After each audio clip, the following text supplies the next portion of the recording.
Muito bem.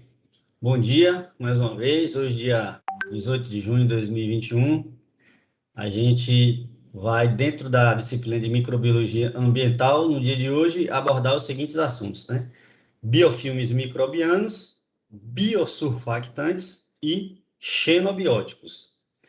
A priori, pode assustar um pouco e causar estranheza, né? Os nomes diferentes aí dos assuntos, mas ao longo da aula vocês vão compreender com certeza o que são esses termos, o que são essas terminologias e principalmente compreender o papel dos micro-organismos na formação de biofilmes, na capacidade que eles têm de degradar substâncias que são de difícil degradação, como, por exemplo, derivados de petróleo, e atuar de forma positiva nessas áreas que são afetadas de forma negativa a partir da influência antrópica.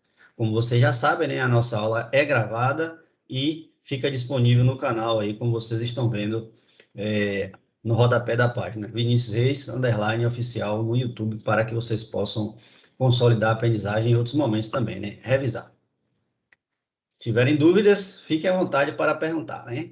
Então, o objetivo da nossa aula de hoje aqui é demonstrar a capacidade de formação de biofilmes, o uso de compostos biodegradáveis como biosurfactantes e os impactos dos xenobióticos no solo. Como eu já disse anteriormente, a gente vai ao longo da aula aí elucidar todos esses conceitos e essas informações sobre a importância da atuação microbiana em diferentes ambientes. Que a gente já sabe que, como visto conceitualmente na aula da semana passada, os micro-organismos têm essa capacidade de estar em diferentes ambientes, em função da ubiquidade, que, revisando, né, é a capacidade que os micro-organismos têm de estarem em diferentes ambientes, aquático, terrestre e aéreo, fazendo com que, assim, eles possam atuar em diferentes áreas dando, assim, a devida importância para a ação dos micro-organismos, seja no ambiente aéreo, terrestre ou aquático. Ok? Bom dia aos que chegaram depois aí, Gabriel, João. Vamos seguindo aqui. Professor, Pois não, Gabriel? Pode falar. não, professor, só cumprimentando, bom dia. Ah, tranquilo, tranquilo. Acabamos de começar, hein? Qualquer dúvida, fique à vontade. Vamos iniciar, então, falando sobre os biofilmes microbianos, que é o que vocês estão vendo nesta imagem, ok? Então, observe que, como vocês podem observar aqui, né, nessa fotografia retirada com auxílio de um microscópio eletrônico de varredura, ele é um microscópio capaz de aumentar algumas vezes, né, mais de 1000 vezes, a célula que você tem. Então, o que são esses biofilmes microbianos? Nada mais é do que o agrupamento, ou seja, comunidade de micro-organismos, desculpa, comunidade de micro-organismos, e na maioria das vezes, esses micro-organismos são bactérias. Então, os biofilmes, via de regra, são formados pelo conjunto, pela comunidade de micro-organismos e, especificamente, bactérias. Essas bactérias, elas vão se comunicando entre si, eu já vou explicar como é que é feita essa comunicação entre as células de bactérias. Então, essas bactérias se comunicam entre si e vão se agrupando em determinada superfície de um determinado ambiente, de modo que essa união, essa adesão dessas células bacterianas em determinado substrato, ela vai provocar inicialmente uma capacidade maior de resistência dessas bactérias frente à ação, por exemplo, de algumas substâncias para remover esses micro-organismos. Portanto, o biofilme microbiano nada mais é do que comunidades de micro-organismos, especificamente bactérias, que se aglomeram, formando aí um biofilme, e esse biofilme tem a característica de ser mais resistente às ações aí externas do ambiente. Ou seja, quando você tem um biofilme, a capacidade de resistência, de sobrevivência do micro-organismo no ambiente é muito maior. E aí a gente vai ver aspectos positivos e aspectos negativos da ação desses biofilmes, porque esses biofilmes podem estar aderidos em diferentes substratos, em diferentes ambientes. Por exemplo, tubulações, por exemplo, biofilmes sendo produzidos na superfície da nossa arcada dentária. É isso mesmo, do nosso dente. Os micro-organismos podem também ficar aderidos através da formação de biofilmes nos nossos dentes. E é de difícil remoção. Por isso, só exemplificando esse último detalhe que eu dei, é que é importante a gente fazer a nossa higienização bucal rotineiramente, senão esses biofilmes vão se acumulando e aí a gente sabe que a evolução vai levar ao surgimento de cáries e, consequentemente, doenças, inclusive, né? Por isso que é importante fazer higiene.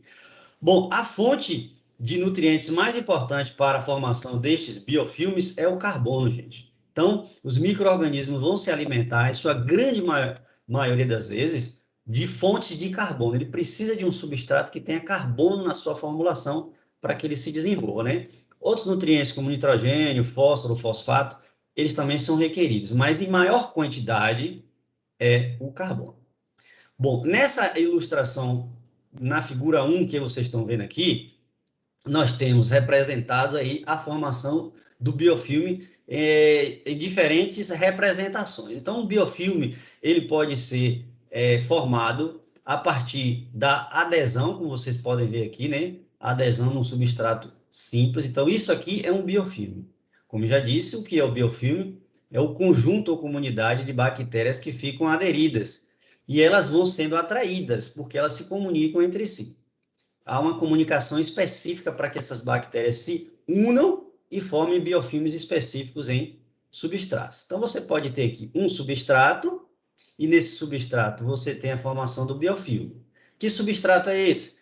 Pode ser uma semente de uma planta, pode ser uma tubulação aí de água, pode ser uma tubulação de uma agroindústria, onde você processa por dentro dessas tubulações aí líquidos, né? E aí você vai formando biofilmes se essas tubulações não forem muito bem higienizadas. E aí também temos a formação de biofilmes em suspensões, ou seja, em soluções. Então, você tem os biofilmes, ou seja, comunidade de micro-organismos aderidos e aí suspensos em soluções aquosas, né? E no solo, a gente tem aqui também, então isso aqui é imagine que isso aqui é um agregado de solo, né? Uma partícula de solo, e aderido a essas partículas de solo, a gente pode ter também comunidade de biofilmes no subsolo também. Então, a gente pode ter formação de biofilmes microbianos em substratos específicos, em suspensão, formando biofilmes em soluções aquosas, e no solo, ao se formarem biofilmes nos diferentes agregados, ou seja, partículas de solo que estão ali no subsolo. Por enquanto, alguém tem dúvidas sobre biofilmes? Professor, Pode falar, Léo. então qualquer conjunto de bactéria ou micro-organismo pode ser considerado biofilme? Não, não necessariamente. Vocês vão observar aí mais para frente como é que é feita essa comunicação entre essas células, especialmente bactérias. Elas se comunicam de forma muito específica porque existe uma genes, a engenharia genética nos permite afirmar que há formação de genes específicos que estão relacionados com a comunicação entre essas células para que essas células se organizem e formem biofilmes. Então, não é qualquer bactéria que pode provocar o surgimento desses biofilmes microbianos, não. Só essas células especializadas que têm capacidade de produzir esses genes que estão relacionados com a comunicação entre células. Beleza? Beleza. Vamos lá. Agora, a gente tem aqui, nesse esquema, as 5 fases de desenvolvimento, 5 estágios de desenvolvimento do biofilme. Então, aqui do lado eu deixo um resumo daquilo que eu vou falar para vocês, de cada uma dessas etapas. Então, inicialmente, vocês vão observar as células bacterianas se aderindo à superfície. Então, no primeiro estágio, do desenvolvimento, a gente tem a adesão propriamente dita da célula bacteriana à superfície. Ao encontrar ali condições adequadas para o seu estabelecimento, né, para o seu desenvolvimento, então, vocês vão observar o estágio 2, onde as bactérias elas passam a produzir e secretar substâncias que vão ser responsáveis pela manutenção dessa adesão propriamente dita das bactérias e, consequentemente, da camada que vai formar o biofilme. Nos estágios, como vocês estão vendo aqui, seguintes, 3 e 4, é o início da formação da microcolônia, que, na verdade, é o conjunto, a comunidade de bactérias, né? Uma microcolônia é uma comunidade de bactérias ou micro-organismos que vão formar o biofilme, que tem essa morfologia, esse aspecto da forma muito semelhante a um cogumelo, né? Então, eles vão se aderindo, se organizando, se acumulando de tal forma que tem um formato aí que se assemelha muito à morfologia de um cogumelo. Então, nessa camada externa aqui, que protege as bactérias que estão aí formando o biofilme, é justamente essa camada que a gente considera como biofilme, e essa camada protege essas células que estão aí dentro, as bactérias, de, por exemplo, substâncias que estão aqui no ambiente externo que poderiam provocar a lesão dessas células e, consequentemente, a morte das bactérias. Então, e existe também nessa superfície aqui canais, né, para troca, por exemplo, de nutrientes, gases importantes, como o oxigênio, que vão alimentando o biofilme para que ele continue se desenvolvendo, crescendo. Bom, mas chega um determinado momento que esse biofilme ele já cresceu o suficiente para aquela região, para aquele substrato. Então, células elas podem migrar desse biofilme, como vocês estão vendo aqui no estágio 5, que é o último estágio, para outros ambientes. Ou simplesmente porque aquele substrato ali ele já não oferece mais os nutrientes necessários, ou seja, já não há condição mais favorável para a manutenção desse biofilme no ambiente, portanto, as células migram, como vocês podem ver aqui, rompendo o biofilme e partindo para colonizar outros ambientes, outros substratos, podendo assim formar novos biofilmes. Portanto, o biofilme ele é formado a partir da adesão da célula no substrato e, consequentemente, essas bactérias elas vão formar, secretar substâncias que vão produzir esse biofilme propriamente dito, que é uma camada de proteção para proteger as bactérias que estão ali dentro do biofilme, e aí elas vão se comunicando para atrair novas células de bactérias para formar uma estrutura cada vez mais resistente, mantendo os micro-organismos nessa região. Quando as condições já não são mais favoráveis, esse biofilme ele é rompido e essas bactérias elas migram para outros ambientes para formar novos biofilmes. Ok? Alguém tem dúvida?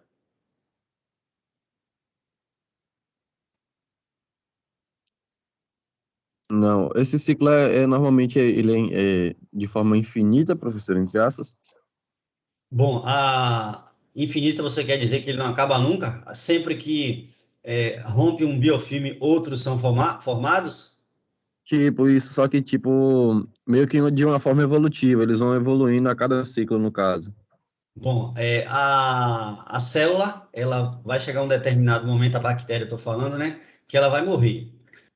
Mas ela deixa novos indivíduos, novas gerações. Uma célula pode produzir outras células que a gente pode chamar de célula filha. E essas células filhas podem, sim, ir formando novos biofilmes. Portanto, respondendo assim de uma forma bem objetiva a sua pergunta, esses biofilmes, eles são constantemente produzidos, sim, exceto quando você entra aí com alguma ação antimicrobiana, ou seja, você usa algum produto, por exemplo, para remover completamente essas células que formam o biofilme. E a gente vai ver em alguns exemplos aqui que isso não só é importante, como é fundamental a depender da área que você esteja atuando, por exemplo, produção de bebidas, que é fundamental a ausência desses micro-organismos. Porque alguns desses micro-organismos que formam biofilmes aí podem provocar alterações indesejáveis em alimentos, em bebidas, por exemplo. Então, não é o interesse produzir, por exemplo, um leite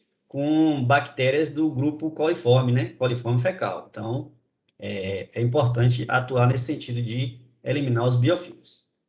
Mas No caso pode da sim. bebida, desculpa, Não, pode no falar. caso da bebida, por isso que é feito o processo de fermentação. Também, mas aí você já está falando de um processo lá no final para esterilizar o líquido propriamente dito, que seria o leite. Mas o ideal é que você fique atento às tubulações, né? Ou seja, por onde passam esses líquidos. Porque são nessas tubulações, por exemplo, que podem ficar aderidos os biofilmes. Eu vou dar Entendi. alguns exemplos aqui bem interessantes que aí vocês podem conseguir materializar essa informação. O que de fato é o biofilme, tá bom? Tem algumas fotografias aqui. Bom, eu disse para vocês que esses micro-organismos, essas bactérias, elas se comunicam, mas assim, veja bem, eles não conversam entre si, pelo amor de Deus. A ideia aqui não é vocês imaginarem que as bactérias elas conversam, dialogam entre si. Essa comunicação é feita através de estímulos ou sinais químicos, ok? Bom, através da emissão de estímulos e de respostas. Portanto, a pergunta é: como ocorre a comunicação entre as células microbianas para a formação ou para formar biofilmes? Através de uma estratégia que é conhecida como quorum sensing. Repetindo, o termo é esse mesmo, não existe uma tradução para o português, vocês vão procurar em livros, artigos, enfim, o termo é esse mesmo. Quorum sensing, que nada mais é do que um sistema de comunicação entre espécies de micro-organismos, baseado aí, como eu disse, na emissão de estímulos e resposta a esses estímulos que estão diretamente relacionados com a densidade populacional das bactérias. O que é que eu estou querendo dizer com tudo isso? Que quando você tem bactérias, vou dar um exemplo aqui, né? Como é que funciona o sistema do quorum sense? Aqui nós temos as células de bactérias, desculpa, em uma densidade populacional muito baixa.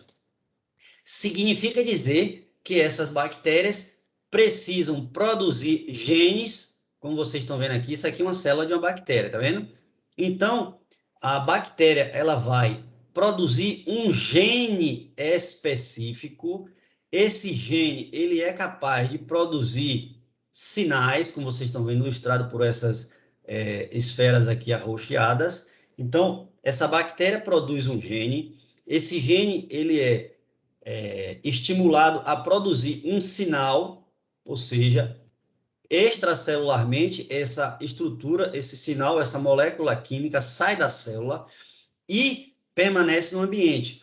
Quando outras células de bactérias observam esses sinais, essas moléculas químicas presentes no ambiente, significa dizer que as células precisam se aderir. Portanto, a comunicação entre as células para formar biofilmes através do quorum sense, que é a emissão de estímulo, acontece dessa forma. Dessa forma, a bactéria produz um gene, o gene produz um sinal químico que é produzido extracelularmente e as bactérias que estão ali no ambiente, ao entrar em contato com esses estímulos químicos, esses sinais químicos, vão se aderindo às outras células que estão ali no substrato, como vocês podem ver nessa representação abaixo aqui, né? Então, você tem uma densidade populacional baixa, esses sinais químicos são emitidos no ambiente, essas bactérias vão se aderindo ao ambiente cada vez mais, até que a gente tem a formação do biofilme, como vocês podem ver nessa ilustração, nessa terceira ilustração abaixo aí, e aí vocês vão vendo aí a aglomeração de bactérias e, consequentemente, a formação de biofilmes. E aí, como a gente está falando de estímulos à presença de quantidade maior ou menor de bactéria, é importante falar também o seguinte: quando a gente tem uma alta densidade populacional de bactérias nesse biofilme, ou seja, quando o biofilme já está bem estabelecido no substrato, essa mesma célula que emitiu esse sinal para atrair mais bactérias, ela para de expressar, para de produzir o gene responsável pela emissão desses sinais químicos. E aí, consequentemente, esses sinais não são produzidos no ambiente extracelular, portanto, não são atraídas mais bactérias. Então, de uma forma muito inteligente, a bactéria produz um gene específico para produzir moléculas químicas no ambiente para atrair células e formar o biofilme. Quando esse biofilme já está estabelecido em grande quantidade no substrato, essa célula para de produzir esse sinal químico e aí o biofilme ele não atrai mais bactérias porque ele já está bem estabelecido naquela área. E aí, observe que eu estou chamando a atenção aqui, né? Que a regulação, ou seja, essas bactérias regulam a expressão de genes especializados em resposta à densidade populacional. Portanto, menor densidade populacional, esse gene ele é expresso. Quando você tem alta densidade populacional, não há necessidade da expressão desse gene, porque você já tem bactéria suficiente ali no seu biofilme. Compreenderam o que é o quorum sensing?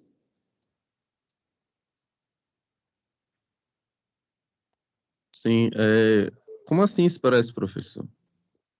Imagine que você tem uma bactéria e a bactéria ela sintetiza, ela produz genes, por exemplo, para sua mobilidade em um ambiente aquático, ou seja, ela precisa de um flagelo, se a célula for capaz de produzir flagelo, tá? Então ela produz um flagelo, que é uma estrutura como se fosse um pelo, e esse flagelo, ele vibra e essa célula consegue migrar, nadar em ambientes aquáticos. Para fazer isso, ela precisa expressar um gene, ela precisa produzir um gene específico para a produção do flagelo. Aí, como a gente está falando da expressão de gene, significa nada mais é do que a célula produzir o gene que, consequentemente, ele é capaz por alguma função. Nesse caso, a função é produzir uma molécula química para atrair mais bactérias e, assim, formar biofilmes. Isso é o conceito da expressão de genes, a presença ou não de um gene que é responsável por alguma atividade. Entendeu? Entendi. Beleza, então. Só estou vendo o Gabriel se manifestar. Daqui a pouco faço perguntas específicas, hein? Gente, aí agora a gente vai ver alguns exemplos da importância desses biofilmes microbianos em diferentes áreas. Neste primeiro momento aqui, eu mostro a vocês os impactos indesejáveis dos biofilmes microbianos em diferentes áreas. E aí eu trago uma imagem, né? Essa fotografia aqui é de um navio, né? Um cruzador, na verdade, de guerra, desculpa, que pesa aqui, como vocês podem ver, 9.000 toneladas, bastante pesado, né? Associado a todo o peso de um navio desse, que está preparado, né? É projetado, construído para batalhas, ele naturalmente ele acumula aí na região do casco sujeira, né? Que é conhecido como fouling. Então, é uma camada indesejável aí de detritos que se acumulam no casco. Só que, quando você tem o acúmulo, né, desses detritos no casco, isso naturalmente vai impedir o deslizamento dessa embarcação na água. Ou seja, você vai ter um atrito a mais. E isso faz com que esses navios, para vocês terem uma ideia, ó, cheguem a gastar 45% a mais de combustível para manter a sua velocidade de cruzeiro de aproximadamente 20 nós, quando comparado com um navio que tem o seu casco todo limpo, né? Bom, e esses biofilmes microbianos conseguem também se acumular aqui no casco dos navios. Naturalmente, são bactérias que são capazes de sobreviver em ambientes com altas concentrações de sais. Então, são micro-organismos específicos, né? Então, micro-organismos que têm essa capacidade de sobreviver em ambientes com alta concentração salina vão ser capazes de crescer aqui nesse ambiente, né, no casco desses navios, provocando o que a gente conhece, como vocês estão vendo em destaque em vermelho aí, o biofouling. Então, o aumento dessas despesas de combustível causada por biofouling, para vocês terem uma noção, em casco de navio, é estimado em 750 milhões de dólares por ano. Isso causa naturalmente um impacto negativo no que diz respeito às despesas ou investimento, seja lá como vocês queiram chamar, nessa área estratégica que é a área militar, para países que se dedicam a produzir navios com essa finalidade da sua soberania, a soberania do seu país, então investe no armamento bélico, no armamento militar e principalmente na área naval e costeira. Então, esse é um dos impactos, nesse caso, falando da área militar.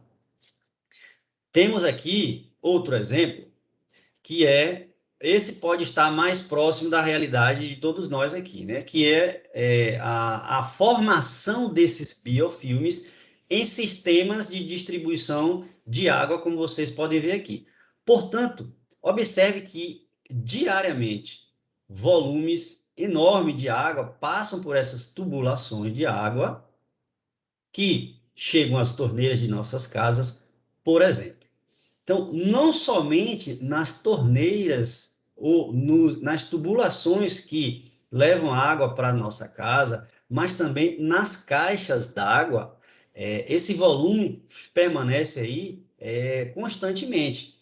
E se a gente não faz a devida higienização, ou seja, a lavagem dessas tubulações e dos reservatórios, caixa d'água, enfim, onde ficam essa água com frequência, o que é que vai acontecer?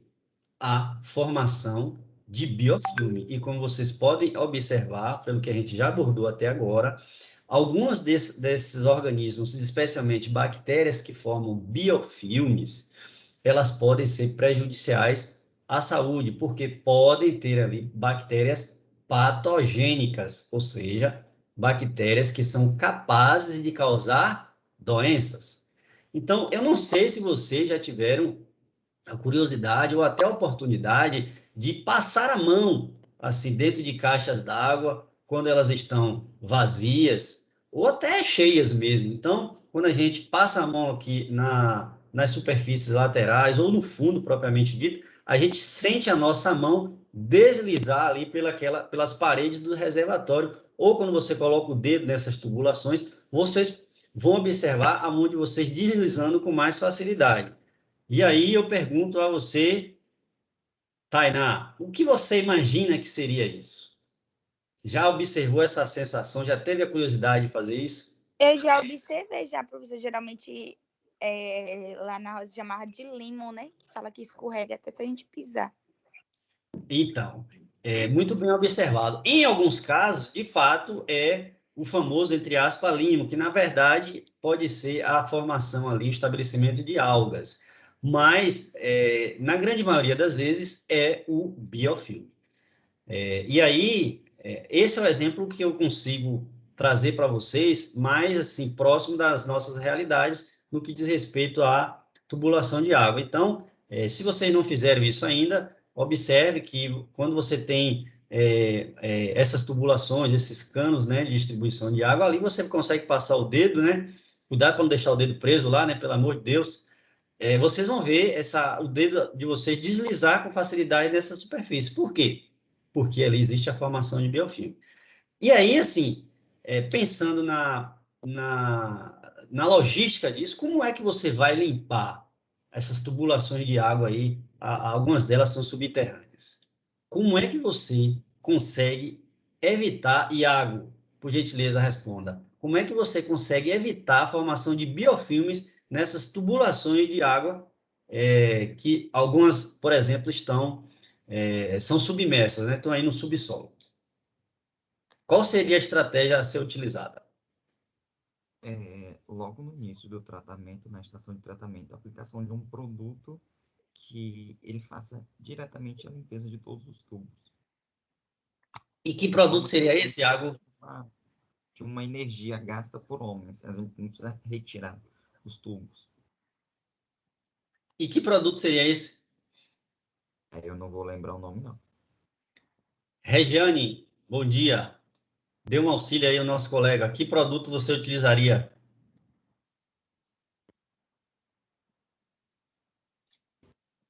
Bom dia, professor. Eu utilizaria cloro.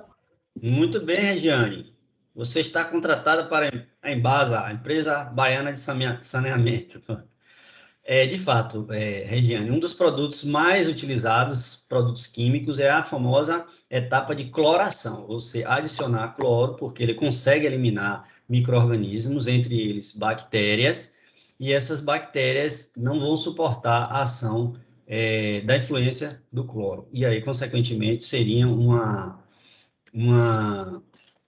uma técnica eficiente para a remoção desses biofilmes. Mas, associado a isso, é importantíssimo que a gente utilize com frequência a higienização de nossas caixas d'água, os nossos tanques em nossas residências, né? Às vezes você fica lá 1 ano, 2, 3 anos, tem gente que mora na residência, não se lembra quando foi feita a higienização de um tanque, uma caixa d'água. E é importante justamente porque vocês já observam que há possibilidade, sim, da formação desses biofilmes e, consequentemente, a veiculação de bactérias patogênicas, repetindo, micro-organismos que potencialmente causam doenças em seres humanos, né? Então, é importante estar atento a esses detalhes.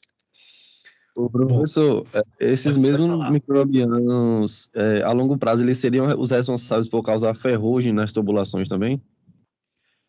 Na verdade, o biofilme ele pode também provocar esse tipo de dano, né? Mas, assim, isso é observado mais também com a água de má qualidade, viu, Gabriel? Não necessariamente só, especificamente, a presença do biofilme em si. A água de má qualidade, ela vem corroendo também essas tubulações, porque a longo prazo isso pode, sim, provocar danos severos.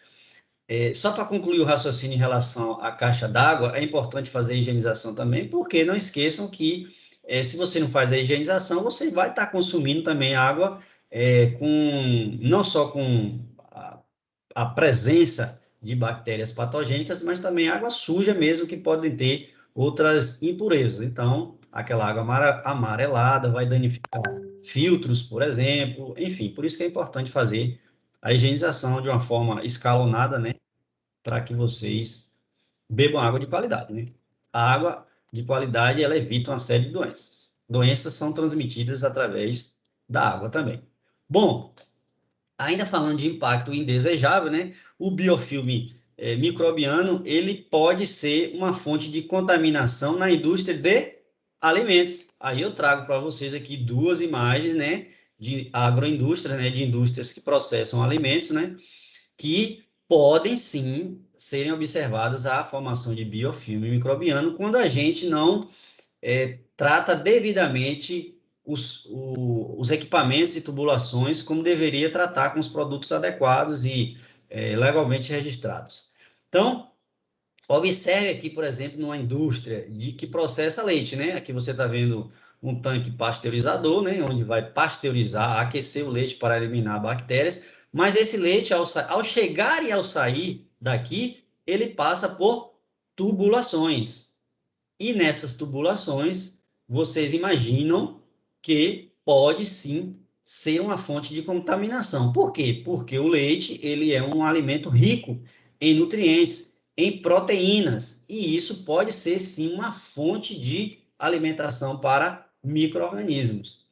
E se você não faz a higienização correta, utilizando produtos, água quente, por exemplo, nessas tubulações, para remover o excesso de gordura, de proteína e de resíduo de leite, consequentemente, ao longo do tempo, você vai sim observar a formação de biofilmes e vai ter um impacto negativo direto na alteração da qualidade microbiológica do leite. Então, esse é um exemplo também muito importante da formação, da possibilidade de formação de biofilme em estruturas de indústrias que processam alimentos, como é o caso aí da indústria de laticínio. Dúvidas?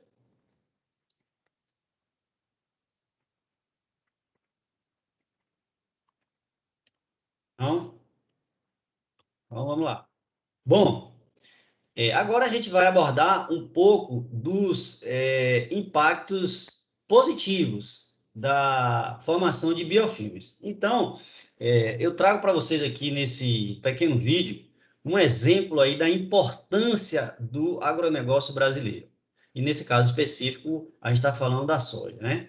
A soja é uma cultura agrícola que traz divisas econômicas importantes para o país, porque você tem muitas áreas agricultadas aí com plantio de soja, não só no Brasil, mas fora do Brasil também, mais especificamente aqui no Brasil, e sendo mais específico ainda aqui na Bahia, na nossa região oeste, ali existe muita plantação de soja, e, consequentemente, isso agrega muito valor ao PIB do estado. E, falando de soja, a gente não pode deixar de falar de FBN, fixação biológica de nitrogênio, porque sem a fixação biológica de nitrogênio seria muito difícil o estabelecimento da soja, ou seja, a produtividade da soja está diretamente relacionada com a fixação biológica de nitrogênio. Então, aqui a gente vai falar agora sobre o impacto dos micro-organismos e dos biofilmes, mais objetivamente falando, na agricultura. Então, assim, uma das principais tecnologias utilizadas aí no cultivo da soja, como vocês podem ver nessas imagens, é a utilização da fixação biológica de nitrogênio. Eu já disse em nossos encontros anteriores que os vegetais, eles precisam de uma série de nutrientes que estão disponíveis no solo para o seu crescimento. Esses nutrientes são divididos em macro e micronutrientes.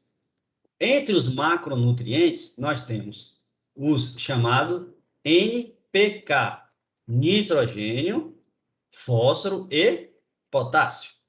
E dentre esses aí, o que é requerido em maior quantidade, por qualquer que seja a planta, é o nitrogênio. Portanto, observe bem o raciocínio.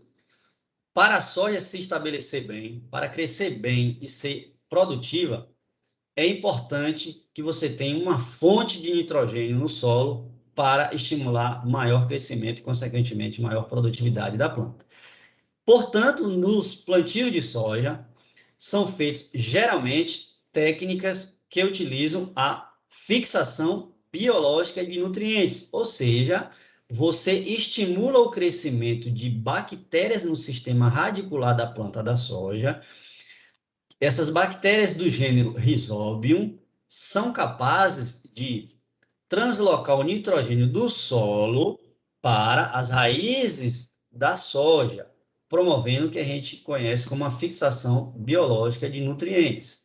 Essas bactérias conseguem formar nódulos no sistema radicular da soja, e esses nódulos ficam repletos, ricos de nitrogênio. Então, é uma reserva biológica de nitrogênio que a bactéria consegue extrair do solo e transportar para o sistema radicular da planta, que, consequentemente, ela vai utilizar esse nitrogênio para o seu melhor desenvolvimento. Aí, nessa imagem aqui, vocês vão notar a diferença do crescimento da parte aérea, né, das folhas, de uma cultura de soja que cresceu sem a fixação biológica de nitrogênio, sem essa técnica, comparado com um plantio que você tem a fixação biológica de nitrogênio. Isso aqui relacionado à parte aérea.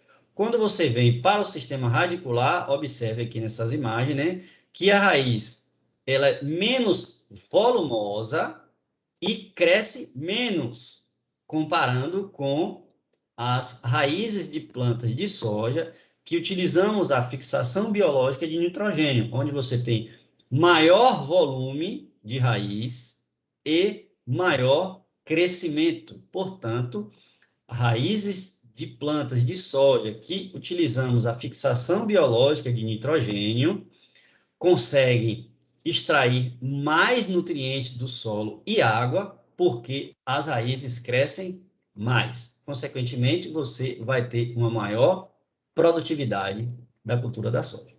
Portanto, a fixação biológica de nitrogênio na cultura da soja é fundamental para uma maior produtividade. Ok, mas qual a relação da soja com a fixação biológica de nitrogênio e a formação de biofilmes microbianos? Já que o nosso assunto aqui são os biofilmes microbianos. Já explico nesse próximo slide aqui. Olhe bem, a fixação biológica de nitrogênio, como vocês podem ver aí nesse esquema que eu montei para melhor compreensão de vocês, ela tem a finalidade de fornecer quase que o percentual total, ou seja, 100% da fonte de nitrogênio que a soja precisa. E isso está relacionado diretamente com redução de custo de produção. Se você tem uma fonte de macronutriente que é disponibilizado pela planta, por ação microbiana, você já tem a redução no custo de compra de adubo, seja ele um adubo biológico ou mineral. Bom, para isso, você precisa escolher uma semente que seja vigorosa, ou seja, que ela cresça rapidamente e que ela produza também. Porque na semente da soja, é preciso ter muito cuidado, porque é através da semente da soja que se pode disseminar uma quantidade de doenças, inclusive doenças fúngicas, como é o caso da ferrugem da soja. Então, tem que se ter cuidado com a sanidade, poder de germinação da soja e produtividade da semente para que você tenha uma planta bem estabelecida. Bom, e se a gente sabe que a soja ela pode sofrer com problemas de doenças fúngicas, o que é que os produtores fazem? Aplicam um produto fungicida na própria semente, para que ele garanta que a semente já cresça isenta de doenças fúngicas, ou pelo menos que reduza muito o surgimento dessas doenças fúngicas. Aí é que vem a relação da fixação biológica de nitrogênio com o biofilme. Preste bem atenção. Então, é necessário que se faça esse tratamento da semente da soja com o fungicida. O grande problema é que quando você faz o tratamento da semente da soja com a semente com o fungicida, a gente vai eliminar, a gente vai influenciar negativamente a fixação biológica de nitrogênios, porque quando você introduz o fungicida, a taxa de mortalidade das células das bactérias que podem fazer a fixação biológica de nitrogênio chega a 90%. Portanto, você pode eliminar doenças fúngicas quando você aplica o fungicida na semente da soja, mas automaticamente você também está reduzindo drasticamente a ação das bactérias benéficas, ou seja, aquelas que vão fixar biologicamente o nitrogênio.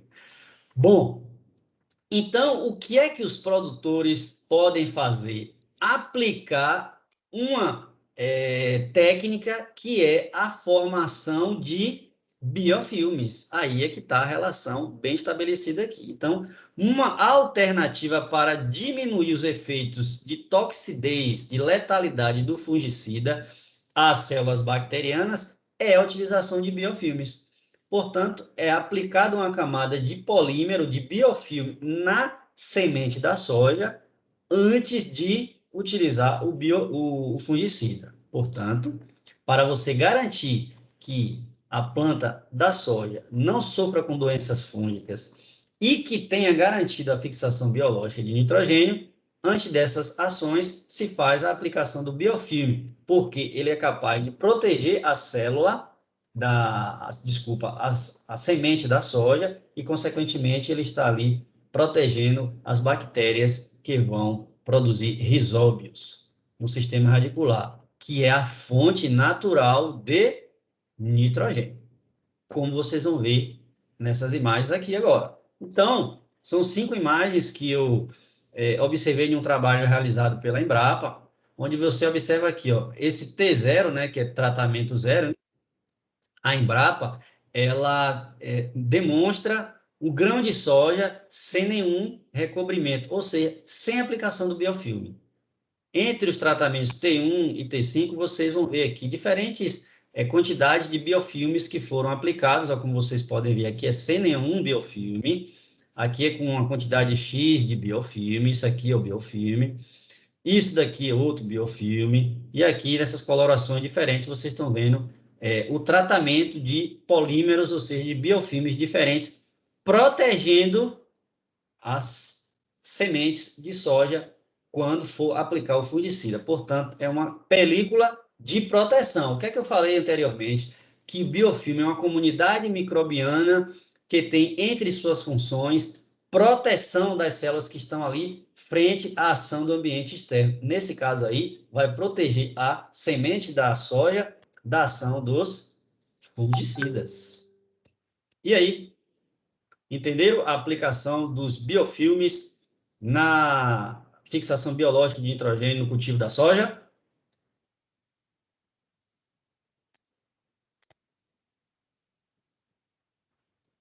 E aí, minha gente? Compreenderam? Alguém tem dúvida? Ninguém? Isabelle, tem dúvida? Leandro? Não, professor, até o momento não. Tá bom. Vamos seguir aqui. Bom, agora a gente já vai falar um pouco sobre outro tipo de ação microbiana, que são os biosurfactantes. O que são esses biosurfactantes? São moléculas que têm a finalidade de reduzir a tensão da superfície, ou seja, reduz a tensão superficial e podem atuar como agentes emulsificantes. Ou seja, esses biosurfactantes têm a capacidade de quebrar a tensão superficial entre, por exemplo, a água e o óleo, sendo capazes, nesse caso aí, de tornar disponíveis os nutrientes que têm uma determinada substância para a ação dos micro-organismos. Biosurfactantes são muito utilizados, por exemplo, em desastres ambientais, quando você tem derramamento de óleo, por exemplo, você pode utilizar biosurfactantes porque os micro-organismos podem agir ali e degradar aqueles compostos que estão e causando impacto no ambiente. Então, existem surfactantes, que são produtos químicos sintéticos, mas esses surfactantes, eles não são degradados com muita facilidade. Pelo contrário, eles são não biodegradáveis, diferentemente dos biosurfactantes. Gente, trazendo para uma linguagem assim, bem popular, o biosurfactante ele é considerado como um detergente. Então, você pode utilizar o detergente para romper estruturas oleosas, como gordura, por exemplo. Então, o biosurfactante é um produto produzido por bactérias que a gente pode chamar de um detergente natural, que é muito útil na remoção de, por exemplo, de gordura de um determinado ambiente. Um dos biosurfactantes mais estudados e produzidos por bactérias é esse que vocês estão vendo nessa estrutura química aqui, conhecido como raminolipídio. Então, biosurfactantes bastante estudados, como é o caso dos raminolipídios, que é produzido por uma bactéria que tem uma capacidade muito grande de produzir biosurfactante, que é a Pseudomonas. O gênero Pseudomonas, ele tem a capacidade de produzir um raminolipídio que tem essa ação que funciona como um detergente. Então, esses biosurfactantes promovem a emulsificação, a mistura, né, desses hidrocarbonetos. E aí, esses hidrocarbonetos, né, eles podem estar disponíveis para ação microbiana, ou seja, os micro-organismos conseguirão degradar essas moléculas de gordura, por exemplo, atuando aqui na fonte de carbono. Como eu já disse, as bactérias, os micro-organismos, de modo geral, precisam de uma grande quantidade de carbono para a sua sobrevivência. Então, ao produzir esse detergente natural, que é o biosurfactante, esse biosurfactante degrada esses compostos complexos, como é o caso de óleo, de gordura, e aí os micro-organismos conseguem se nutrir desses nutrientes, em especial das fontes de carbono que estão presentes naquele composto. E isso acontece graças à redução da tensão superficial. Portanto, o biosurfactante tem essa função de reduzir a tensão superficial da água ou óleo, e aí esses nutrientes ficam mais disponíveis para a ação dos micro-organismos. Como é que acontece a ação desse biosurfactante? Apresento para vocês aqui agora, através da ação das micelas. O que são micelas? Bom, aqui, ó, nessa imagem, a gente tem a representação da estrutura química de um detergente doméstico, né? O nome é esquisito, né? Dodecilbenzenosulfonato de sódio. Dodecilbenzenosulfonato de sódio. Traduzindo, né, com a linguagem mais popular, é o detergente doméstico. Então, você tem aqui, ó, a estrutura de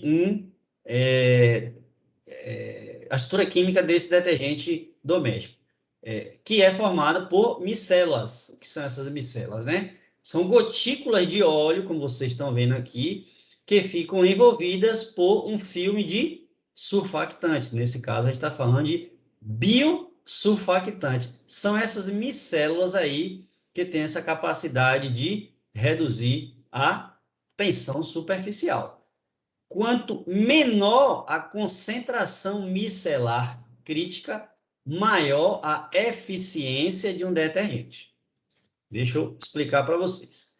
Quando você tem um detergente que é muito bom, significa dizer que você vai precisar utilizar uma quantidade menor de micelas, porque a ação dele é muito boa, então você usa uma quantidade pequena. Portanto, a concentração micelar crítica representa a menor concentração em que começa a ocorrer a formação das micelas, característica extremamente importante para a análise do surfactante. Por quê? Quanto menor a concentração micelar crítica, mais eficiente é o biosurfactante. Resumindo, quanto menor a quantidade de micelas você utiliza, mais poderoso é o biosurfactante, ou seja, ele tem uma capacidade de degradar melhor e mais rapidamente aquele composto que está no ambiente. Aqui uma imagem mais detalhada, né, do que é uma micela dessa, como vocês já sabem, né?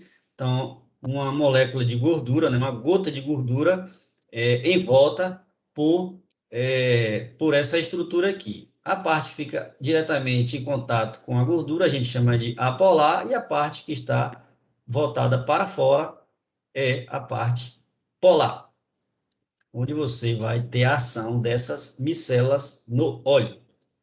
Bom, recentemente, há 2 anos atrás, salvo engano, a gente, principalmente que mora aqui no litoral, ou próximo do litoral, na Bahia, e no Nordeste, do modo geral, mas a gente sabe que isso afetou alguns países, né?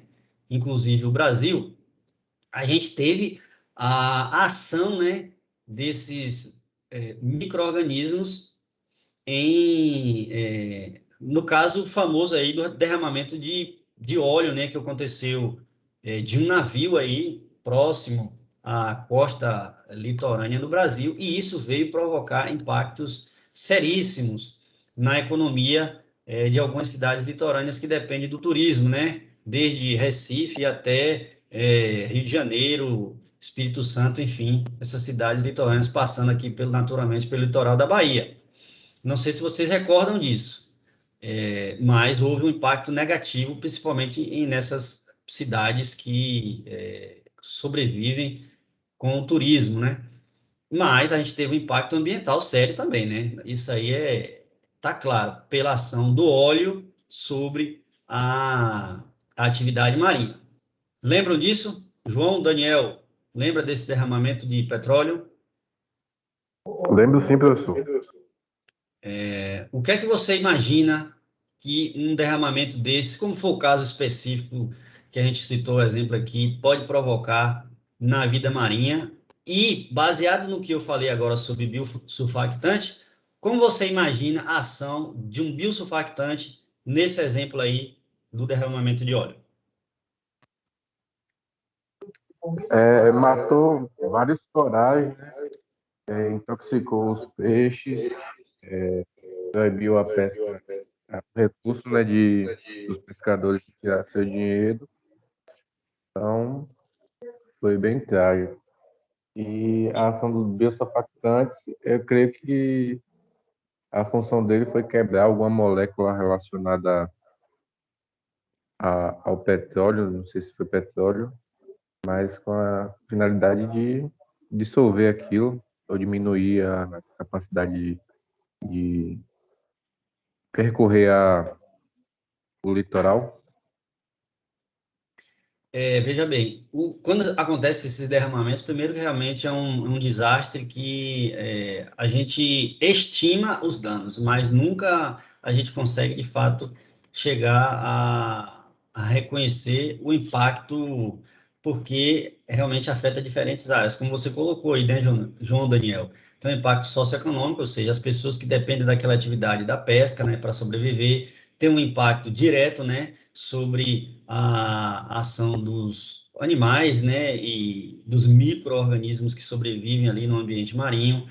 Tem a ação indireta que está relacionada com a atividade turística, né? Pessoas deixam de ir para determinadas regiões porque sabem que aquela área está contaminada. Então, é um impacto em toda uma cadeia que depende da pesca, do banho do mar, enfim, passeios ali aquáticos, enfim. Então, você consegue estimar, mas realmente colocar no papel é um exercício difícil. O que se faz, geralmente, é primeiro recuperar, né? Tentar isolar essa área para você aglomerar toda essa mancha de óleo, né? E depois aplicar um produto. Lembra que eu falei que existe o surfactante e o biosurfactante. O surfactante é um detergente químico sintético, né, industrial, mas ele não é biodegradável. Então, imagine que você está utilizando um mal para remediar outro. No caso do biosurfactante, é uma alternativa super interessante, porque é um detergente que vai agir sobre essa cadeia do petróleo, e ele é biodegradável, ou seja, depois o próprio biosurfactante ele consegue ser absorvido pela própria natureza, né? Porque ele é biodegradável. Então, a ação do biosurfactante, nesse exemplo aí, seria atuar sobre a estrutura química do petróleo, que é composta por uma quantidade enorme de carbono. Não esquece isso, a estrutura química do petróleo é formada por carbono em sua essência. E o micro-organismo, ele precisa em grande quantidade do carbono para a sua sobrevivência. Então, o micro-organismo, ele quebra essa estrutura química através da ação do biosurfactante para tornar o carbono disponível, e esse carbono ele é absorvido para o crescimento dos micro-organismos. Essa é a ação. Então, tem, como vocês podem ver nessas imagens aí, né? A tensão superficial é a força que atua na superfície dos líquidos, e essa tensão ela é rompida pela ação das bactérias que produzem biosurfactantes. Vocês estão vendo aqui um exemplo, ó, essa espuma que vocês estão vendo aqui, ó, é característico do líquido produzido pelas bactérias, como é o caso das pseudomonas. Então, esse líquido aí é o biosurfactante. Esse líquido aplicado sobre essas borras oleosas e observado algumas semanas depois, é claro que você vai naturalmente observar a ação dos micro-organismos degradando aí de forma lenta e gradual essa cadeia do petróleo. Não é uma ação que é muito rápida, não é. A estrutura química do petróleo é complexa, de difícil degradação, demora, mas você tem uma ação aí biológica, vamos chamar assim, da ação dos micro-organismos, né? Porque eles são capazes de produzir esses biosurfactantes, e os biosurfactantes são capazes de degradar os compostos químicos da cadeia do petróleo, e assim torna disponíveis os carbonos que vão ser úteis no crescimento dos próprios micro-organismos. Lembrando que o biosurfactante é biodegradável. Bom, agora a gente já está se encaminhando para a parte final da nossa aula, e aí nessa etapa final eu vou abordar com vocês os xenobióticos. Xenobióticos. Para que vocês compreendam de imediato o que seria um xenobiótico. Regiane, se eu deram um exemplo fictício, tá, aqui, de que você é uma pessoa xenofóbica. O que seria isso? Rapaz, eu não sei não, professor. Não sabe? Alguém saberia dizer o que é o conceito de uma pessoa xenofóbica? É que não gosta de ficar preso no lugar? Que não Seria gosta assim? de quê? De ficar preso no lugar? Eu não sei. Presa? Professor, Não sei. xenofobia é aquele pessoal que tem preconceito com pessoas de outras regiões, não é isso? Mais ou menos isso. Mais ou menos. O Regiane, o que você falou de pessoas que têm medo de ficar preso é um outro termo parecido, é o claustrofóbico. Claustrofóbico é aquela pessoa que ela tem pavor de ficar em ambientes fechados, como, por exemplo, um elevador. Porta de um elevador fecha ali, a pessoa já começa a entrar em pânico. É uma pessoa claustrofóbica. O Gabriel ele deu um indicativo aí do que seria a xenofobia. São aquelas pessoas que elas têm aversão àquilo que é estranho, né? Por exemplo, você é brasileiro, você não gosta de chineses, faz piadinhas pejorativas com o chinês, simplesmente porque ele não é do seu, não tem os seus hábitos culturais, não é da sua etnia, vamos falar assim, né? Então, só porque ele é estranho à sua etnia, ele é um chinês, tem traços diferentes, tem hábitos culturais diferentes, você faz piadas, você não gosta porque simplesmente ele é chinês. Então, xenofobia é você ter aversão a tudo aquilo que é estranho a você.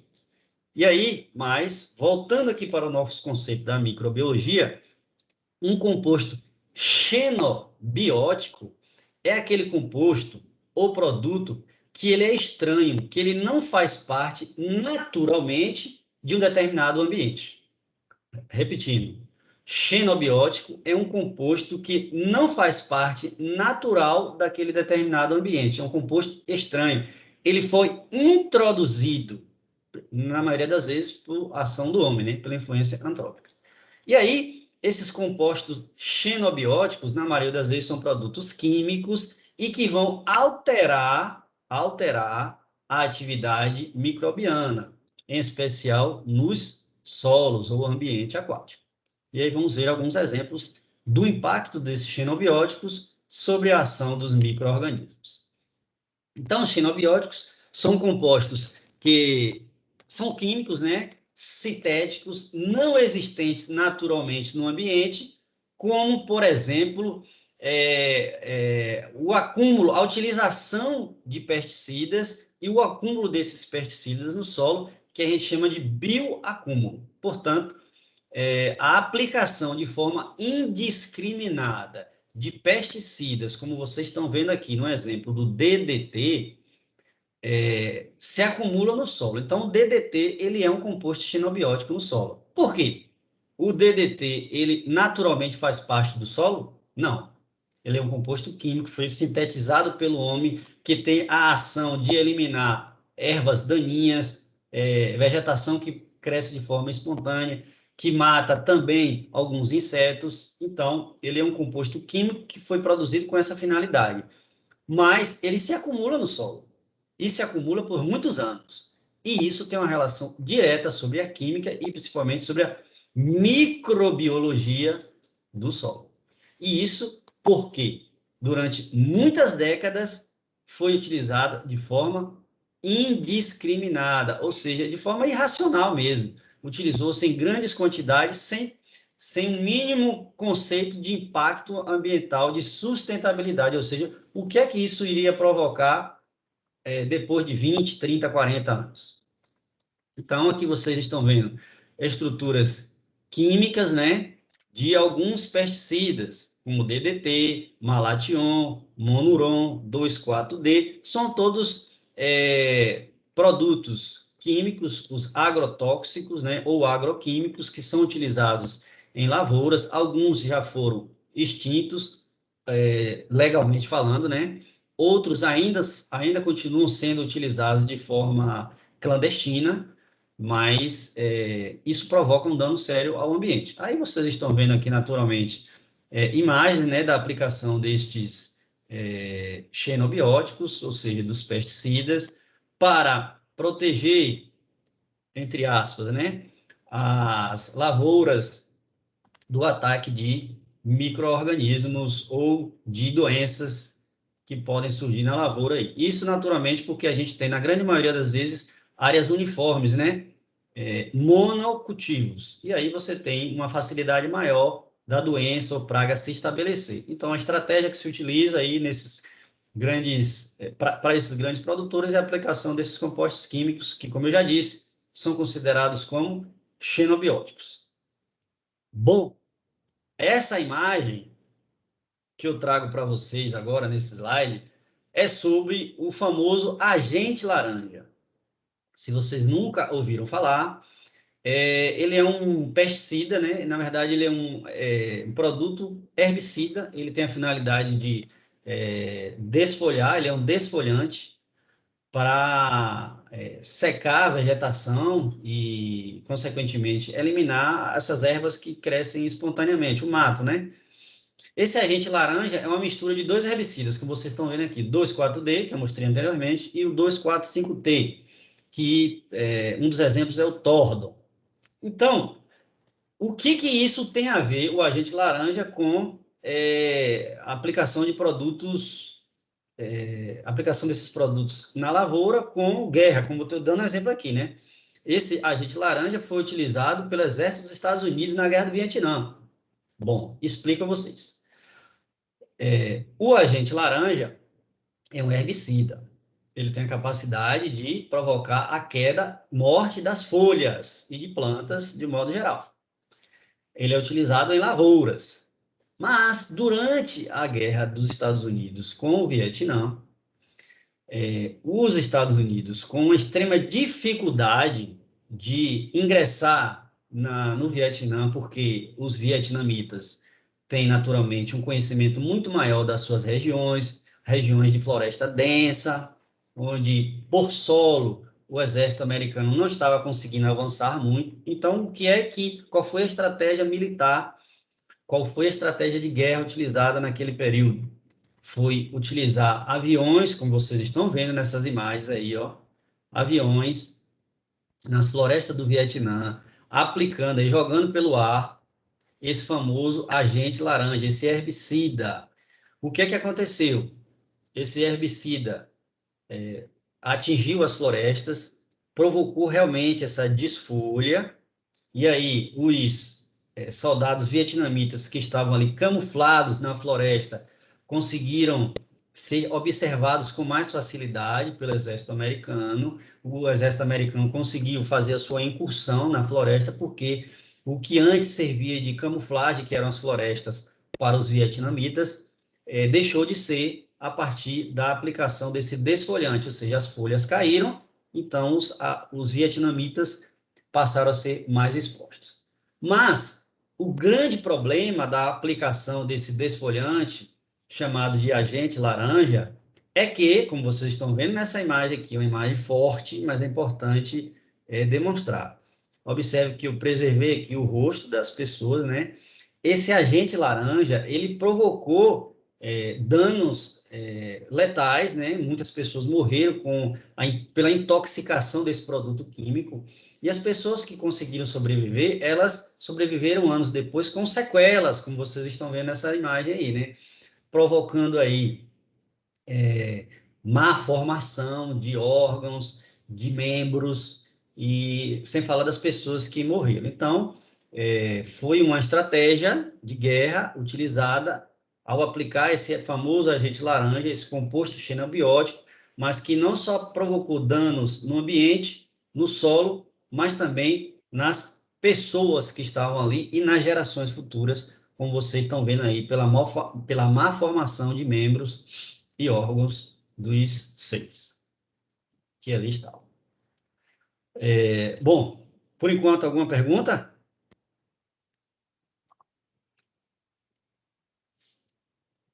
Ninguém? Acho que não, professor. Então tá bom, vamos lá, A vamos gente viu seguir essa aqui. semana sobre o agente laranja na aula de história. Que bom!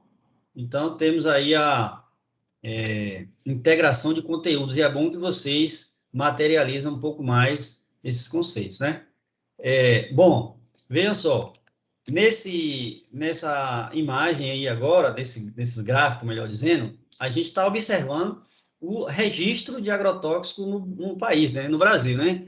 Então, observa essa informação. O governo registrou em 2019 o maior número de pesticidas desde o início da série histórica, que vem de 2005, né? Entre 2005 a 2019, a 2020, desculpa, em 2019, observou-se aí mais 474 novos pesticidas. Então, eu estou falando para vocês aí, até o momento, dos impactos desses xenobióticos no solo. Dei o exemplo agora também da aplicação até em estratégia de guerra e os seus impactos nas gerações.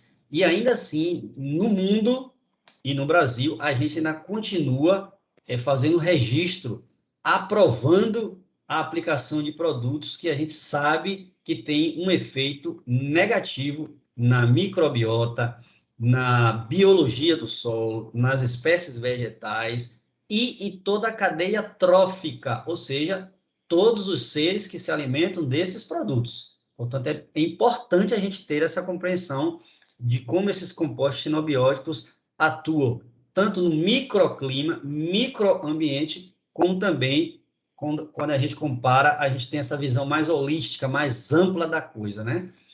Bom, nesse outro gráfico aqui, né, vocês vão observar o gasto com agrotóxico, aí, esse dado é de 2017, quando a gente fala de investimento em termos de dólares por tonelada de alimento produzido. Então, observa aqui que o Japão está em primeiro lugar nesse ranking, né, gastando aí 95 dólares em relação a cada tonelada de alimento produzido. Então, o Japão, como vocês imaginam, tem uma área agricultável muito pequena, é um país pequeno, então eles precisam produzir muito para sanar, para suprir, né, a carência alimentar, e observa a quantidade de agrotóxicos que se utiliza. No Brasil, a gente está em 13º no ranking, e gastando aí em torno de 8,1 dólares por tonelada de alimento. Bom, o que é que provoca a utilização, o aumento desses agrotóxicos? Primeiro, a intensificação de cultivos, ou seja, você aumenta os cultivos, como eu dei o exemplo do caso da soja, você tem áreas muito grandes com uma cultura só, você tem a necessidade de aumentar a produção em determinada área, mas você atua diretamente no clima da região, da diversidade, você reduz a biodiversidade. Ao reduzir a biodiversidade, você não tem mais ali os inimigos naturais, você não tem agentes polinizadores, os vetores, né? Insetos que podem auxiliar na polinização para a produção de frutos, enfim. E tudo isso aí torna o ambiente mais favorável ao aparecimento tanto de insetos considerados pragas, quanto de doenças. E aí, quando essas doenças ou pragas se manifestam em uma área uniforme, a velocidade de contaminação da área é muito maior, porque você tem uma uniformidade no plantio.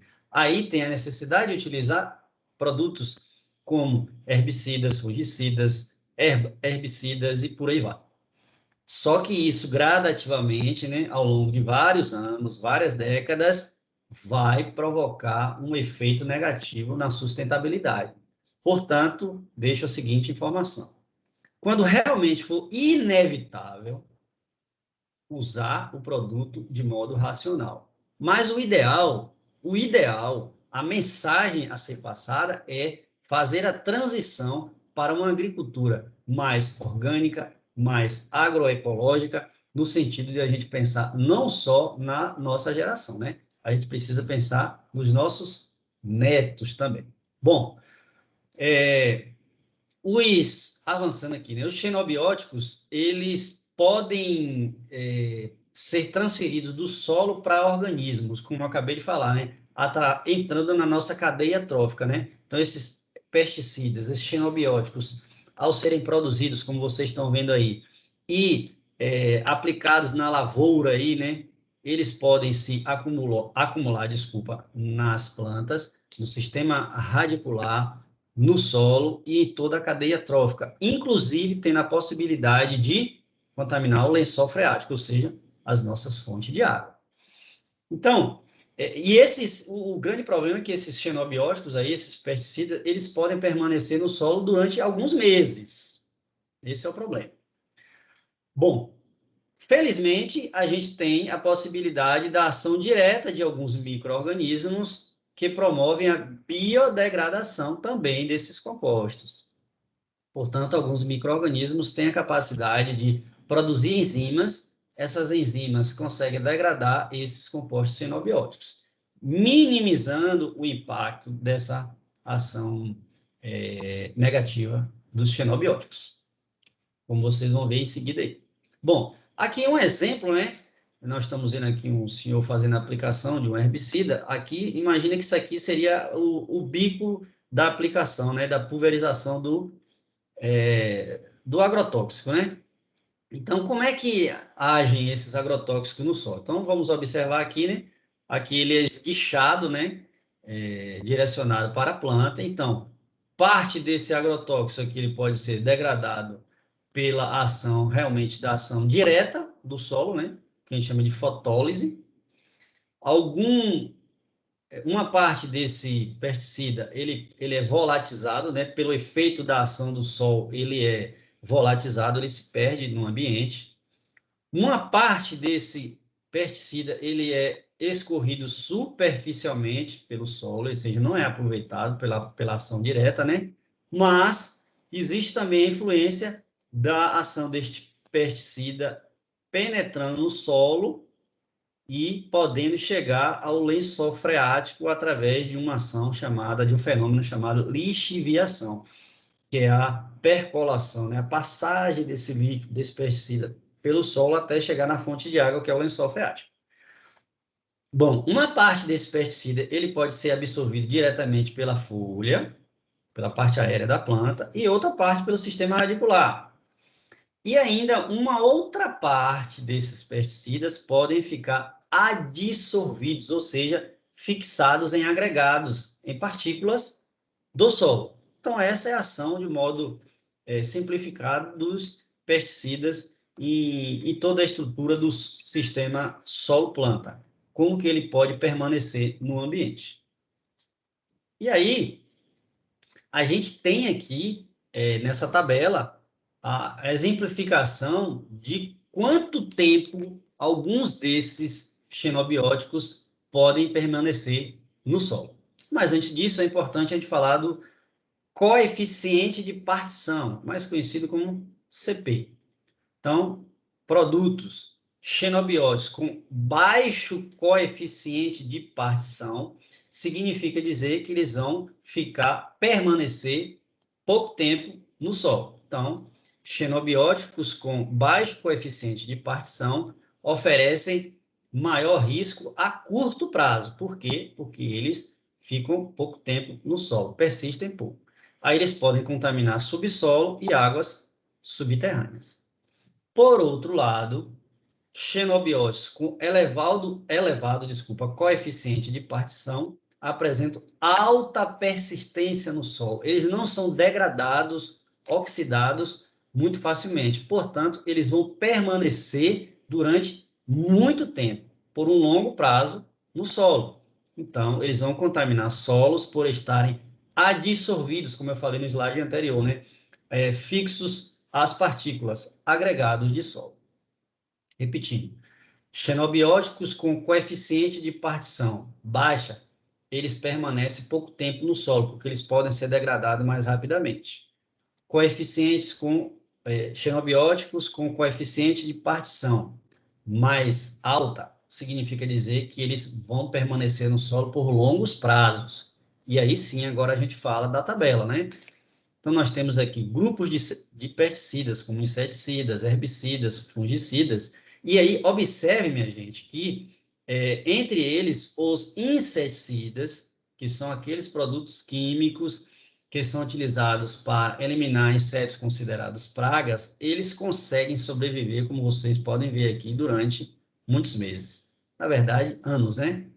12 anos, 12 anos o clordane, DDT 10 anos, BHC 11 anos, e aí por aí vai. Heptacloro, aldrin 9 anos e os herbicidas por uma quantidade de meses ou anos menor. Mas ainda assim representam perigo, por quê?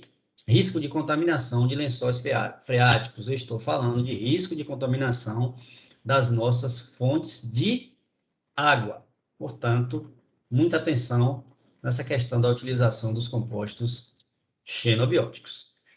Muito se ouve falar, minha gente, de um herbicida conhecido como glifosato, ou Roundup, né? Este é um produto que é muito utilizado por ter uma eficiência muito grande no que se diz respeito à capacidade de eliminar matos, né, ervas que crescem de forma espontaneamente.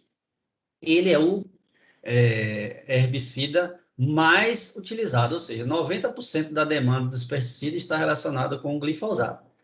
E aí se utiliza em grande quantidade, né?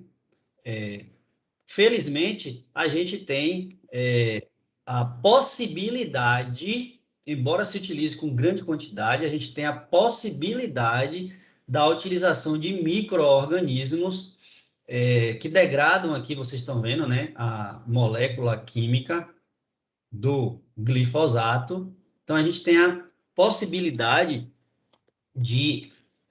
da ação de micro-organismos sobre essa molécula, né? Por quê? Aí você vai ter a produção de um composto intermediário conhecido como AMPA, é o AMPA, né? Ácido aminometilfosfônico. Ácido aminometilfosfônico. Então, após a degradação, se produz esse metabólito e aí os micro-organismos utilizam esse metabólito como fonte de fósforo para o seu crescimento. Mas isso não significa dizer que eu tenho um micro-organismo que consegue degradar o glifosato, que, consequentemente, eu vou aplicá-lo em grande quantidade, porque eu tenho um micro-organismo que remedia a sua ação. Pelo contrário, né? A gente tem que realmente evitar utilizar. E esse composto, né?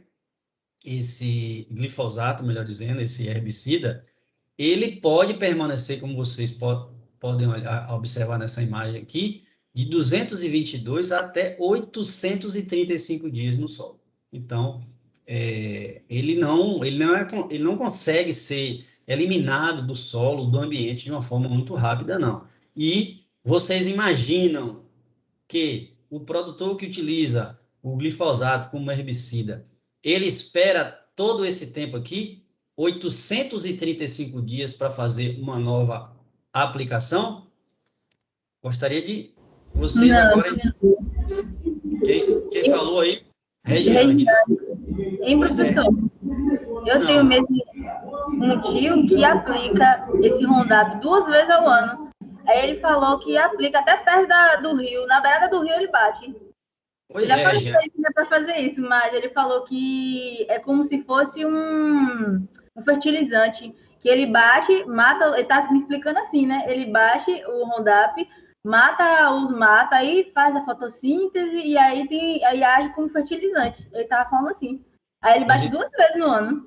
Então, como você já acabou de observar aí, você pode explicar a ele, né, meu tio, a capacidade que a molécula química desse produto aí tem de permanecer do solo é de até 835 dias, ou seja, quase 3 anos. Quase não, né? Quase 3 anos. Quase 3 anos, 2 anos e meio mais ou menos, para ele realmente ele conseguir ser eliminado. Aí você faz 2 vezes por ano. Então, diante de tudo que a gente falou aqui, o que é que vai acontecer com esse produto no solo?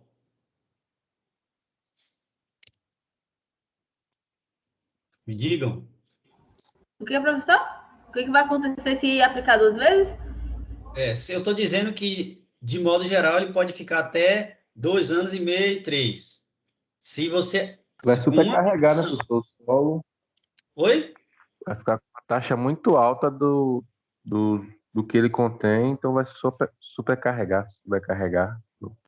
Vai se bioacumular no solo, né, João, provocando aí naturalmente ao longo dos anos um efeito negativo sobre o solo, né? Podendo sim contaminar a água, inclusive aí que ele bebe. Ô, Regiane, se ele fizer uma avaliação química da água que ele tá do rio aí, consequentemente ele pode observar a influência dessa molécula do glifosato na água, contaminando a água que ele pode utilizar na própria propriedade, né? Então, assim, é preciso ter um pouco de consciência das nossas ações, porque é claro que é mais prático, né?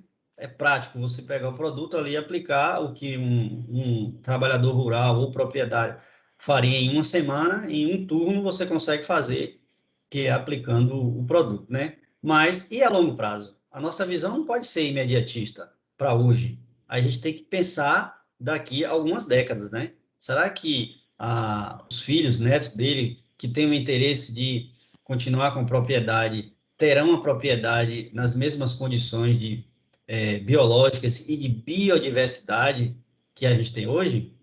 Continuando com essas ações, então é preciso pensar, ter uma visão um pouco mais a longo prazo, não imediatista, né? Pensar para ontem, para hoje, enfim, pensar como a gente pode enriquecer, proteger as nascentes, proteger as matas ciliares, diversificar a propriedade, enfim, pensar realmente de forma sustentável, né? E é nesse sentido mesmo da sustentabilidade que eu deixo essa última mensagem aqui, né? O impacto dos xenobióticos, como, por exemplo, pesticidas, de modo geral, herbicida, fungicida, inseticida e por aí vai, no ambiente é um tema sério. Ele vem sendo discutido aí há algumas décadas por países que lá atrás aplicaram muito produto químico, em especial durante a época da Revolução Verde. Portanto, o impacto desse xenobiótico, como é o caso dos agroquímicos, utilizados em toda a cadeia do agronegócio, é um tema sério, complexo e, como você acabou de colocar aí, Jane, polêmico, né? Porque temos aí diferentes opiniões antagonistas, uns defendem, outros não. Portanto, ele precisa ser amplamente debatido pela sociedade, não é um tema que se esgota em 2, 3 horas de conversa, e pela comunidade científica, porque aí a gente vai ter dados, informações sobre os dados da utilização, os dados do impacto no solo em toda a cadeia trófica, ou seja, como que esses produtos químicos se acumulam nas plantas, nas raízes, e como isso pode chegar às nossas mesas. Portanto, é preciso realmente discutir a partir de dados, de informações, não de convicções. Eu acho que o produto é bom. A minha opinião é que funciona. E os dados? Tem feito análises, essas análises nos indicam que esses produtos são bons, e a longo prazo, como que essas moléculas se acumulam. Eu apresentei para vocês aqui informações extraídas de alguns artigos da Embrapa, que é uma empresa séria de pesquisa, e que fazem esses estudos ao longo de anos. E eu mostrei para vocês ali gráficos da aprovação de produtos inseticidas nos últimos anos, que a gente só vem aumentando o número da aprovação desses inseticidas, herbicidas, pesticidas, enfim, de um modo geral. E o efeito disso? A gente mostrei para vocês também ali, né, o impacto da ação, da influência de um dessecante, né, como o DDT, o que é que provocou nas gerações lá dos vietnamitas. Enfim, como eu já disse, é um tema complexo, mas ele precisa ser discutido, sim, continuar sendo discutido. Enquanto houver dúvida sobre o efeito, é preciso que a gente aborde sobre o tema. Ô, E aí, professor, pode falar. o que eu acho engraçado assim que... engraçado não, né? Não é engraçado. Tipo, a falta de informação. Dando um exemplo assim, a pessoa quer comprar um produto que bata no quintal, na sua área, para poder eliminar o mato. Aí vai numa loja, aí o vendedor só querendo saber de vender, fala, você compra isso aqui. Se ele falar que é pro cara passar 10 vezes no mês, o cara vai passar. Isso aí só vai cada vez mais prejudicando a gente por falta de uma informação concreta, entendeu? É bem uma faca de dois gumes isso aí. É como você falou, o importante nesse caso aí é vender o produto. Ele não vai dizer, ó, meu produto ele agride o ambiente, então melhor o seu comprar aqui não, compre na loja do lado. Ele vai fazer isso? Não vai, né? Mas quem realmente lida com o campo é que precisa enxergar ter a consciência dessas ações. Especialmente se você está plantando ali, né? A realidade do Brasil hoje não, de longa data, é de muitos pequenos produtores. Então, assim, e muitos deles produzem, e o que eles produzem, eles consomem. Então, assim, é até um contrassenso, né? Você colocar veneno no prato, entendeu? É realmente complicado. Mas, enfim, a gente vai avançando passo a passo. O papel é de também esclarecer, sentar, conversar. Vamos tentar fazer de uma outra forma. Se vocês forem filhos de produtores que utilizam essas técnicas tradicionais há muitos anos, dá o exemplo. Meu pai, meu tio, enfim, esse pedaço aqui eu vou cuidar, meio hectare, metade de 0,1 hectares, enfim, deixa eu cuidar esse aqui, eu vou cuidar com produtos químicos. E aí, assim, com a prática, com a sua experiência, você vai pouco a pouco mostrando, ó, a minha área deu certo assim, apareceu menos insetos, menos doenças, a sua apareceu tanto, eu gastei X, você gastou 3x. E aí, quando você fala do bolso, aí você começa a fazer com que as pessoas, os produtores, abram os olhos. Então, com um jeitinho, com argumentação, e com a prática, porque naturalmente vocês são novos, e aí quando você lida com pessoas mais velhas, as pessoas tendem a dar os seus exemplos de vida. Meu pai me ensinou assim, meu avô me ensinou assim, e você com 20, 25 anos vem querer me ensinar, então vocês vão ouvir muito disso, tá? Mas assim, com calma, com jeito, com esse exemplo que eu dei, deixa esse pedaço aqui eu vou utilizar só uma agricultura mais sustentável, e aí a gente compara daqui a 6 meses. E aí, principalmente, foca na questão financeira, que aí vocês começam a fazer com que os produtores eles enxerguem melhor. Ó, estou gastando menos, então... e se gastar a mesma coisa, mas produzindo de forma orgânica, o ganho é a longo prazo, né? Bom, mas, como vocês já sabem, essa imagem do slide aí significa dizer que, a partir de tudo isso que a gente falou na aula de hoje, é a hora da gente praticar e consolidar a nossa aprendizagem, o conteúdo que foi falado até agora, né? Hora de tirar as dúvidas, perguntar. Pergunta número 1. A partir daquilo que a gente viu hoje, né? Como são formados os biofilmes microbianos e como eles podem ser prejudiciais, Leandro?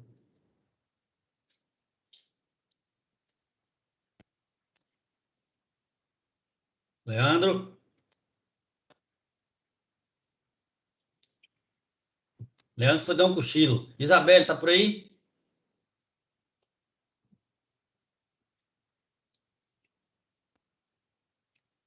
É certo, tá todo mundo fora, né? Regiane, não me decepcione. Certo, professor. Tomara, né? Vá, responda Como por são gentileza formados, primeiro. certo. Como são formados os biofilmes microbianos e como pode ser. Professor, parece, não foi. Tava dormindo, não, porque meu computador, o microfone não tá funcionando. Eu tive que abrir no celular correndo para te responder, mas Ah, estou aqui. beleza. Regiane, na segunda você responde. Vá, fala, Leandro.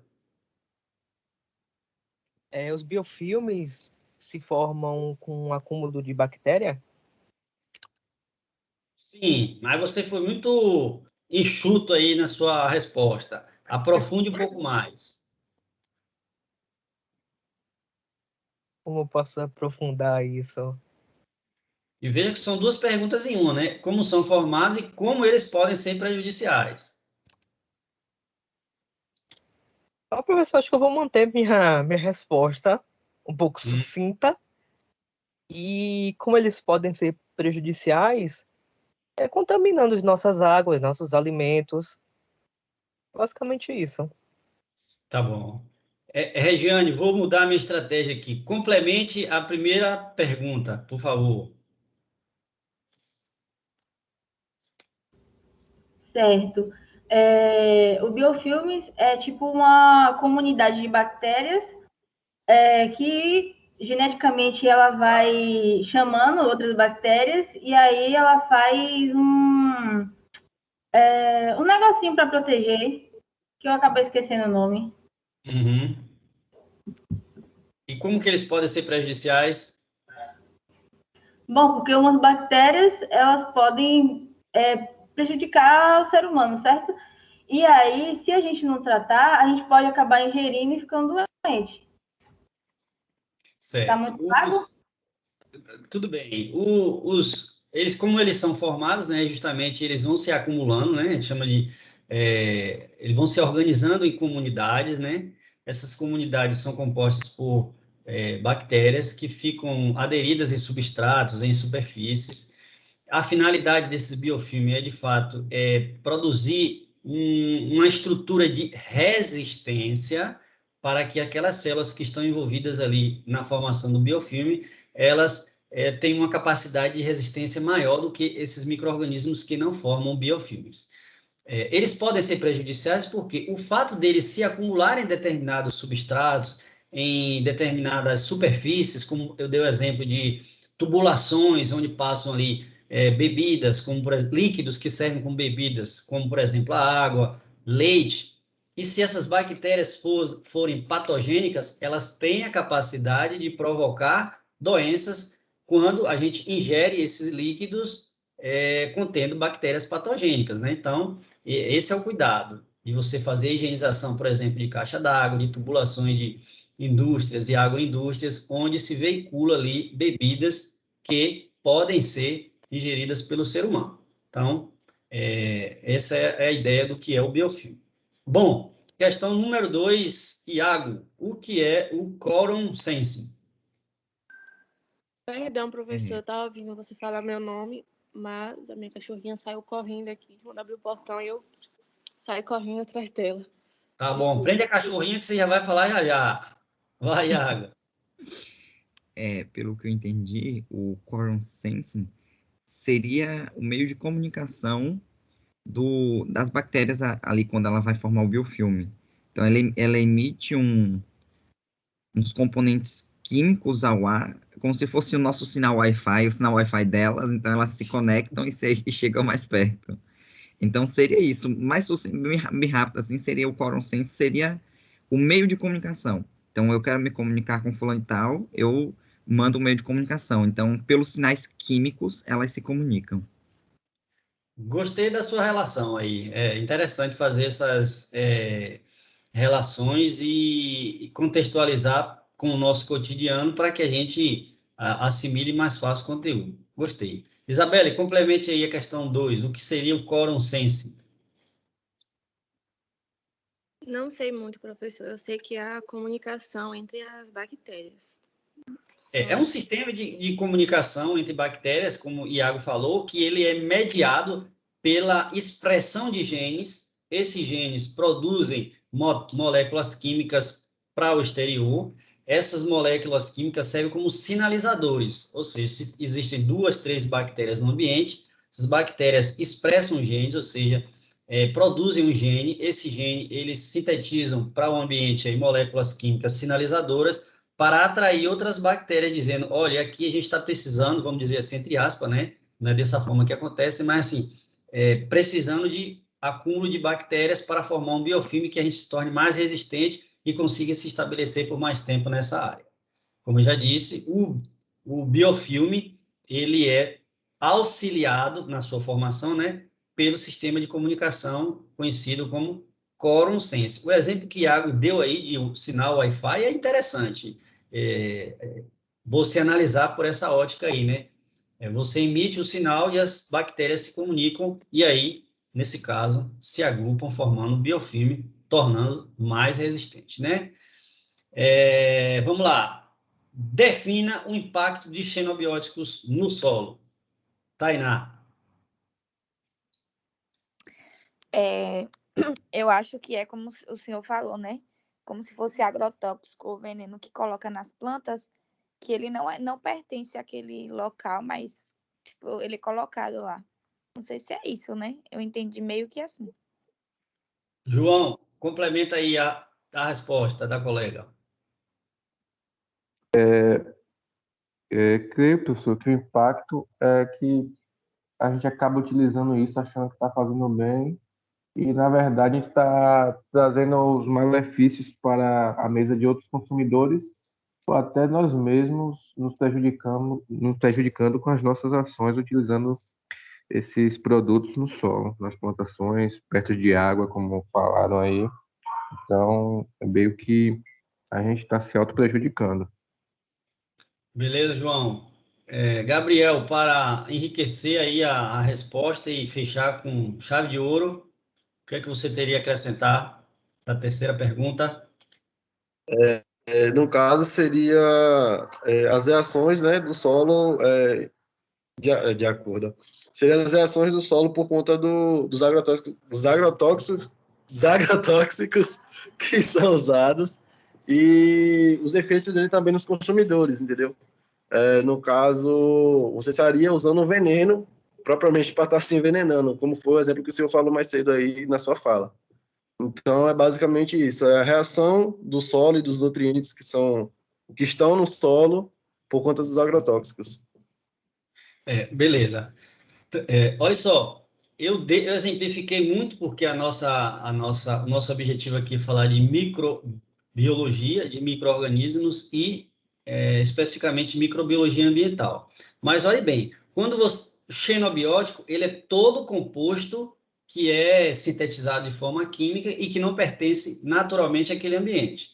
Então, claro que os agrotóxicos, eles são compostos xenobióticos, óbvio, são moléculas químicas que são produzidas e introduzidas ali no ambiente por alguma razão.